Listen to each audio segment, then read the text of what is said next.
صلوا على محمد وآل محمد.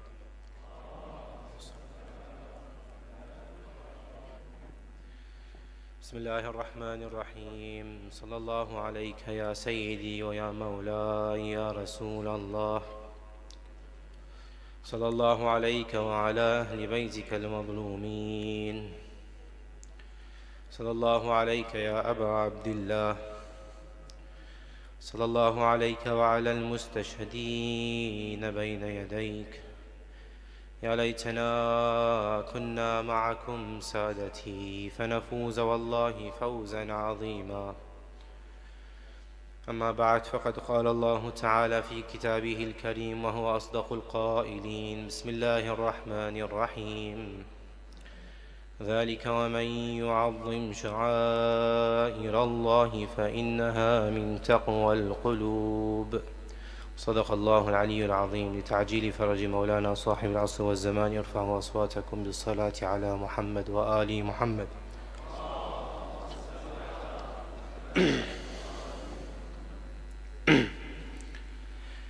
Every year, hundreds of millions of people participate in the commemoration of Imam al-Hussein alayhi salam. There is not a single Shi'i on earth who has wala for Abu Abdullah and the Ahlul Bayt alayhum salam who does not participate in some kind of commemoration, even if it's attending one night of majalis. It's very difficult to find a single person who claims to be a Shi'i who does not partake in this. And sometimes we become the topic of discussion for members of other faiths or other sects because of the fact that we commemorate Imam al-Hussein. Then why do we become a topic of discussion? This matter is a matter that brings a lot of people closer to religion within the Shi'i madhab. A lot of people become closer to Allah subhanahu wa ta'ala, become more practicing, become better in their life with their family, achieve even more in life because of the majalis of Imam al-Hussein, because of what they learn and because of how they emotionally connect to the values that took place in Karbala. So why is there some controversy?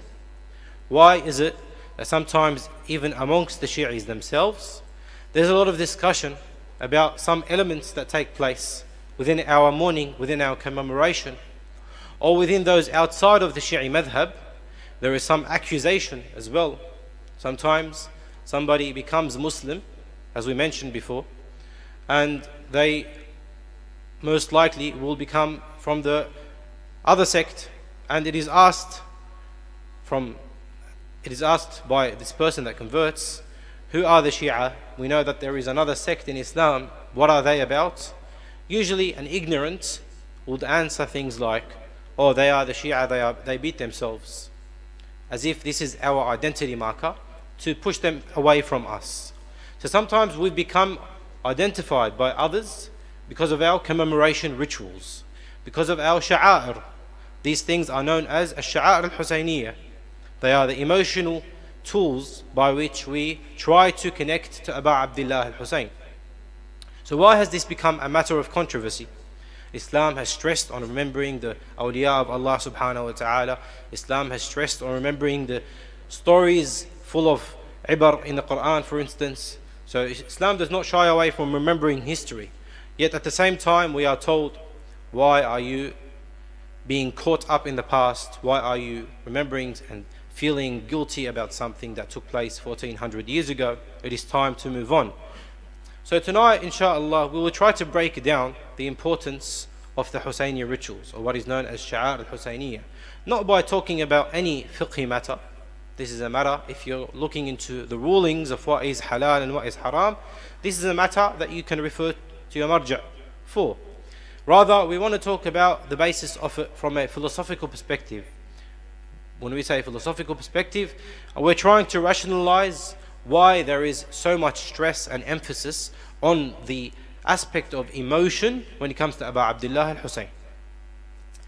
If you know historically, these majalis that we partake in, 10, 13 or maybe 40 nights a year, these majalis historically, if you didn't know, they actually didn't have much of a lecture as part of them. As they developed, as the Aza of Abu Abdullah al-Hussein develops, It always was historically, 90% of history, the aza of Imam al-Hussein was purely emotional. There would be somebody who recites anashid or eulogies or poets or poetry. During the times of the Imams, this happened. In Muharram, there would be somebody who recites poetry, and he would try to appeal to the emotion of the audience. He would try to take out some tears from the audience and remember Imam al-Hussein. So it's always been a matter of emotion. And even to this day, if you the majalis that we partake in, the most important part of them is actually the aza, because we do have sources of education and information outside of the morning of Muharram. But why is the aza the most important part? Fundamentally, we're all trying to increase our knowledge. So why is aza more important than the educational part? It's only more recently in history, where 100, 200 years ago, they realized that since we have the opportunity of so many people gathering for the aza of Imam al-Hussein, it started being included where they had a lecture as well as aza. So why is aza so stressed on? From the riwayat of Ahlul Bayt, you have riwayat Imam Rida alayhi salam, where he says to his companion Rayyan ibn Shabib, إن كنت باكيا لشيء فابكي الحسين فإنه ذبح كما يذبح الكبش. If you were to cry over something, cry over Imam al-Hussein.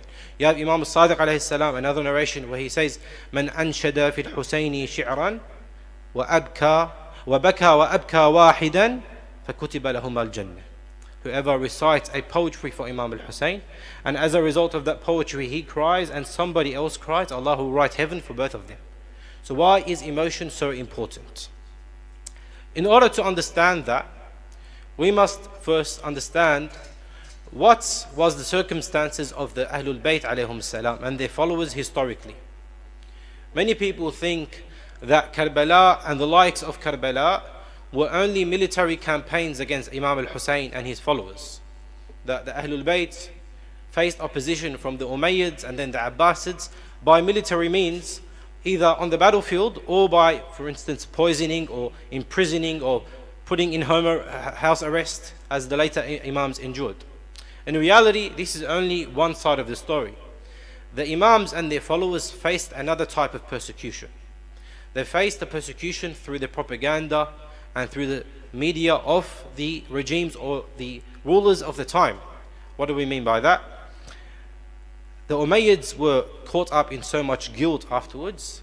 They were banning anybody from remembering Imam al-Hussein. They were punishing anybody from remembering Imam al-Hussein. The majalis of Imam al-Hussein were banned. Later, the decades come past, the Imams preach about Imam al-Hussein and remembering Imam al-Hussein.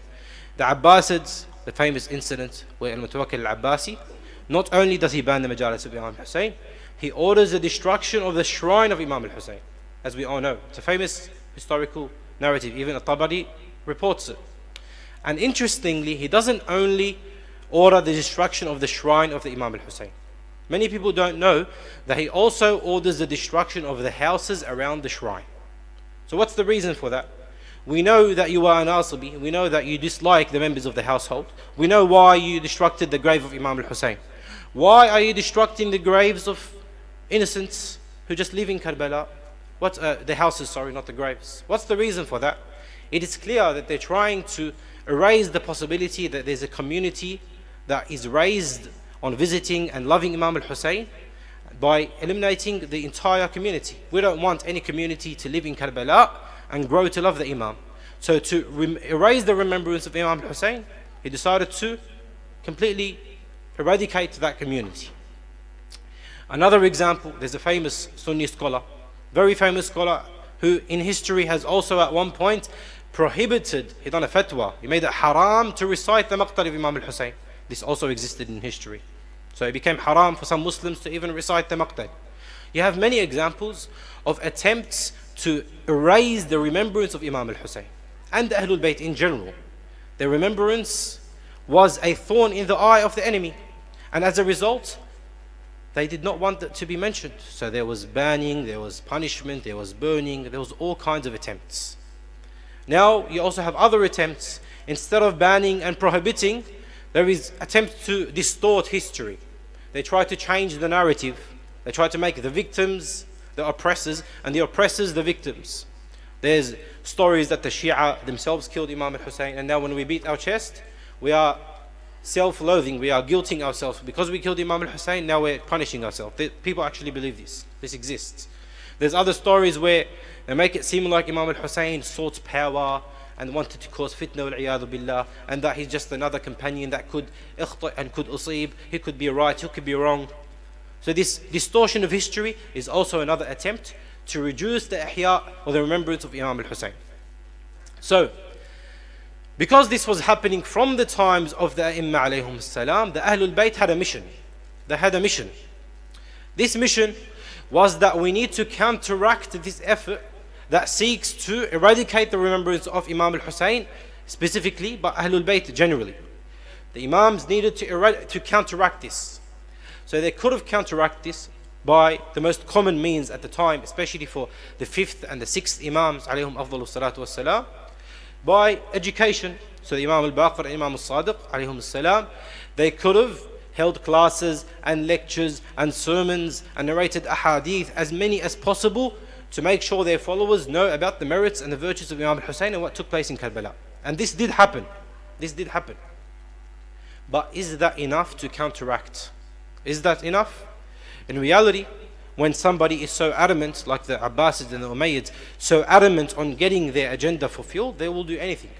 So oral transmission and written transmission, it can be battled, it can be fought against.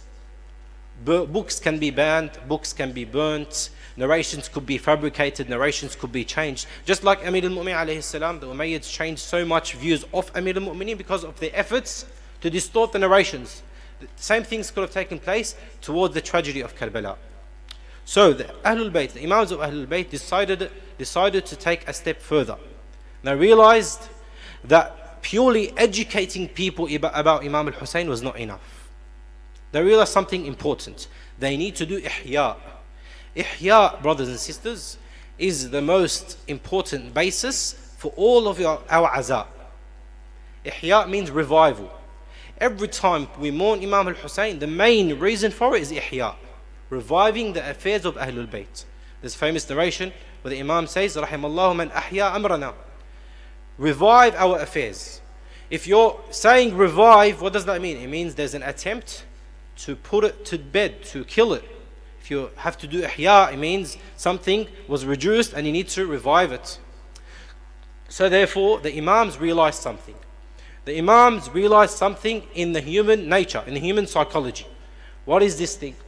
They realized that the most lasting memory humankind could exhibit is the emotional memory.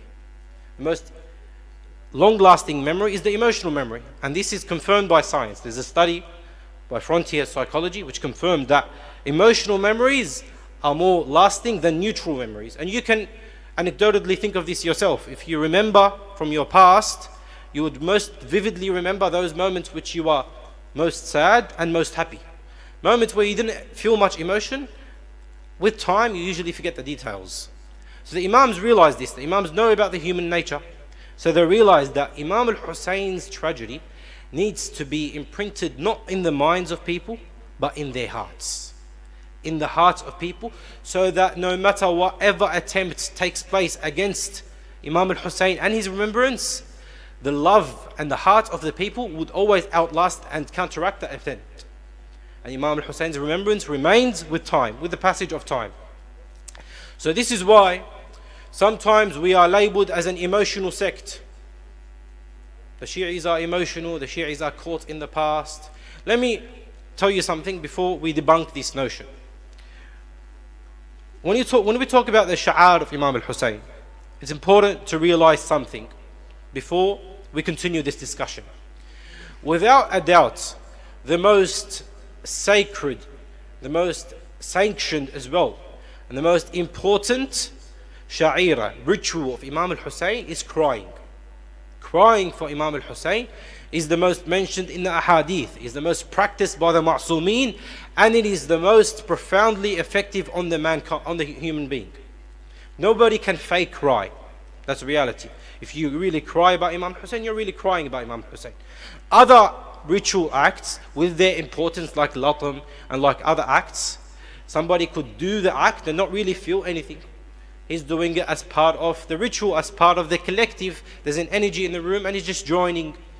But if you really want to feel latam, you must always be emotional in the state that you are performing latam. It's always a matter of emotion. It's always a state of a state within your heart. It's not just a performative action. And in fact, those who mention, why do the Shia constantly cry over Imam al-Hussein alayhi salam? Why are they caught in the past?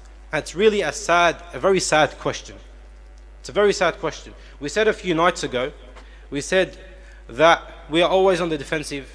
We always respond to questions from other sects because we are the minority and we're always attacked and we're always questioned. But we said a few nights ago that we have a objection about some other sects in Islam, our brothers and sisters. One objection was there is an abundance of riwayat on Amir al-Mu'mineen alayhi salam, to follow Amir al-Mu'mineen, to always stay with him no matter what happens, that seem to be overlooked and neglected by the other sect. We believe that. We believe there's too many riwayat and there's not too many people following Imam Ali. In the same effect, there is too many narrations about Rasulullah al-Azam sallallahu alayhi wa alihi, his emotional remembrance of Imam al-Hussein, and there's not enough people, not enough Muslims remembering him today. It's unfortunately only the Shia that remember him. Effectively a few of our Sunni brothers, but not enough Sunnis remember Imam al-Hussein, especially given that the Prophet, without a doubt, according to both reliable sources, not only remembered Imam al-Hussein. There's a book which I looked into which mentions the incidents in which the Prophet talks about Imam al-Hussein and his tragedy. This book compiles a few incidents. Rasulullah sallallahu alayhi wa alihi, he mentioned Imam al-Hussein's tragedy upon the birth of Imam al-Hussein. That's one. He mentioned Imam al-Hussein's tragedy when Imam al-Hussein was 1 year old. He mentioned when Imam al-Hussein was 2 years old. Towards the end of the Prophet's life, on his deathbed, there is a narration where Ibn Abbas narrates that Rasulullah mentioned the tragedy of Imam al-Hussein and he lost consciousness. The Prophet lost consciousness while talking about Imam al-Hussein. Another incident, he mentioned it to multiple of his wives. The Prophet mentioned it to Sayyidah Zahra alayhi salam, to his daughter, Salama, Aisha and other wives. It was mentioned in detail. The Prophet mentioned even the soil of Karbala was given to him. The description of the enemies of Imam al-Hussein was given to Rasulullah through Jibreel alayhi salam. And details about the event of Karbala, such that the Prophet cried about Karbala before it took place, ahead of time. And now we are blamed for crying about it after it happened. How does this make sense? If this is not the greatest Sunnah Nabawiyya, I don't know what is. The Prophet is crying about something before it happens. And now we are blamed for crying about it after it happens, after we received the detailed historical report of the event. How is this rational? To any Muslim who wants to follow the Sunnah of Rasulullah sallallahu alayhi wa sallam. Sallallahu ala Muhammad wa alihi.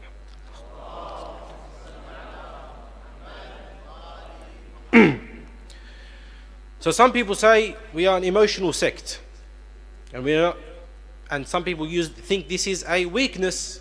In reality, brothers and sisters, if you reach the truth rationally, then by persisting on the truth emotionally, you will only be deeper in the truth. So Sahih truth has to be reached rationally. Nobody can find the entire Aqidah through emotions only. If you want to know the truth about the existence of God and the prophets and the Imams and everything that has to do with your Aqidah, the basis has to be rational.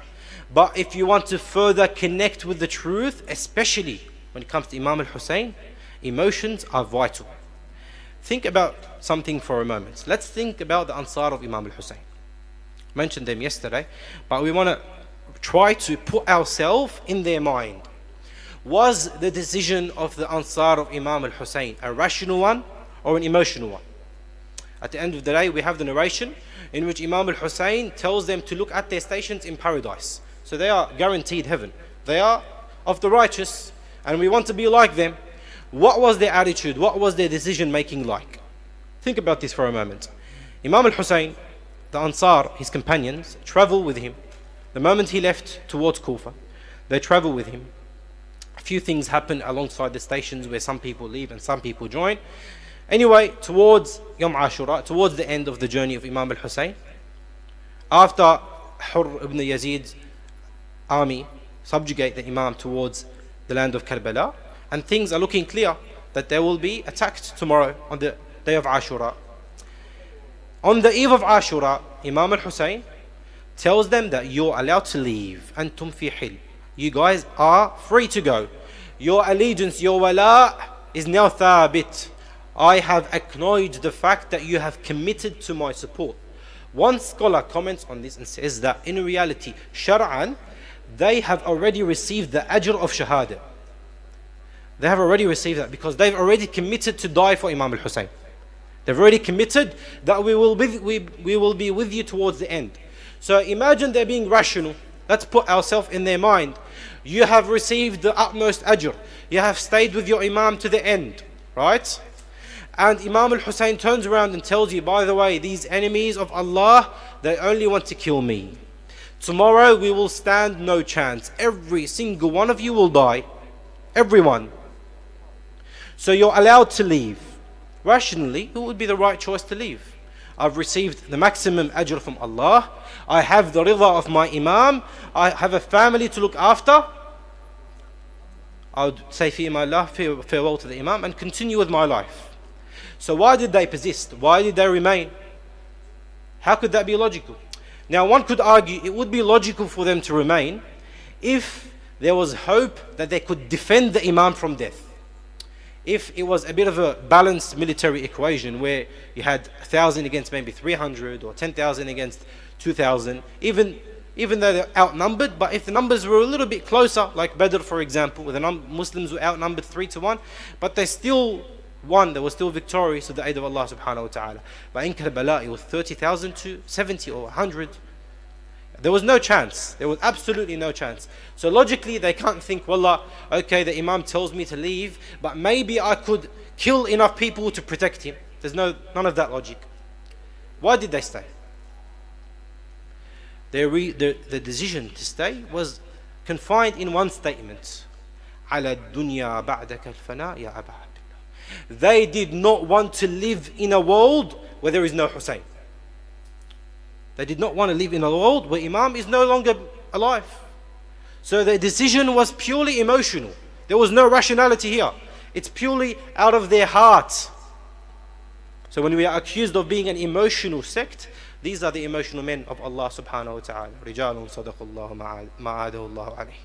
These are the men of Allah. They reached the truth. They reached the wilayah of Imam al-Hussein rationally, but their thibat on wilayah was through love. Was through emotions. Emotion is a source of pride for us. Revolutions, when they take place, the leaders that appeal to the emotions in the heart of the people, they don't start educating people on why their policies are okay and none of that. The revolutions that truly take place, they need the emotional support of the people. So when we are fought and argued against to be an emotional sect, we take pride in this. Our conviction is rational, but our persistence and our following of our Imams has always been emotional. So fundamentally, to conclude, the reason why we persist on Ash-Sha'a'ir al-Husayniyah and the rituals and emotional connection to Abu Abdullah al-Husayn is because in reality, if we dismiss this, if we modernize this, if we change this, if for example we only do lectures or we hold candle vigils, for example, like they do every time somebody passes away or is killed, then there will be no special elements to the tragedy of Karbala and the remembrance of it, and there won't be a revival. People, when they see us beating our chest and crying over Imam al-Hussein, they see people very emotional, they will ask about Imam al-Hussein. They will say, who is this person? And when they hear about his story, they are bound to be attracted to Abu Abdullah. وآخر دعوانا أن الحمد لله رب العالمين وأفضل الصلاة وأتم التسليم على سيد الخلق أجمعين محمد وآله الطيبين الطاهرين. بس إذا ممكن قيام رحم الله والديكم قدموا له قدام رحم الله من ذكر القائم من آل محمد. Come closer please.